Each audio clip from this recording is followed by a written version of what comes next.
He didn't just use magic, he upgraded it. Imagine a world steeped in ancient magical traditions, where spells are passed down through generations, unchanged, unchallenged. Now, imagine a young man, a quiet introvert from our world, suddenly thrust into this one. He had no noble blood, no powerful mentor, just a brilliant mind and a completely different perspective. When he first cast a spell, it wasn't the way they taught. He didn't just recite the incantations. He deconstructed them. He saw magic not as a rigid art form, but as a system, like code. And like any system, it could be optimized, streamlined, and radically improved. His first creation? A simple light spell, but one that burned 10 times brighter and lasted 100 times longer, all while using a fraction of the usual mana. It was revolutionary. From there, his innovation spread like wildfire. He developed self-sustaining magical barriers that could protect entire villages, created enchanted tools that allowed common farmers to triple their harvests, and even designed communication crystals that worked like a primitive internet. For the common folk, he was a hero, a savior who was making their hard lives easier.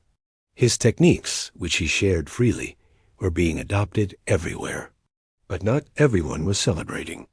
The old guard of mages, the archons of the magical academies, saw him as a threat. His methods made their centuries of accumulated knowledge seem obsolete, almost foolish. They had spent lifetimes mastering complex, inefficient spells, and this upstart was making them irrelevant overnight. Their prestige, their power, their very identity was on the line. They called his magic reckless, a perversion of the sacred arts. The nobility also grew cautious. A man who could arm peasants with powerful, easy-to-use magic was a destabilizing force. Power structures that had stood for centuries were now trembling. A poor, unknown boy from another world was single-handedly reshaping society, and he didn't even seem to realize the gravity of what he was doing. But change is always dangerous, especially when it's this fast and this profound. Powerful forces were moving in the shadows, those who benefited from the old ways and would do anything to protect their status. An alliance of threatened mages and paranoid nobles began to form, united by their fear of him.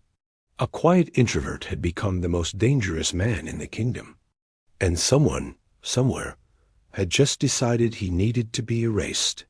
To find out who is hunting him, and if he can survive, subscribe and hit that notification bell for the next episode. You won't want to miss it.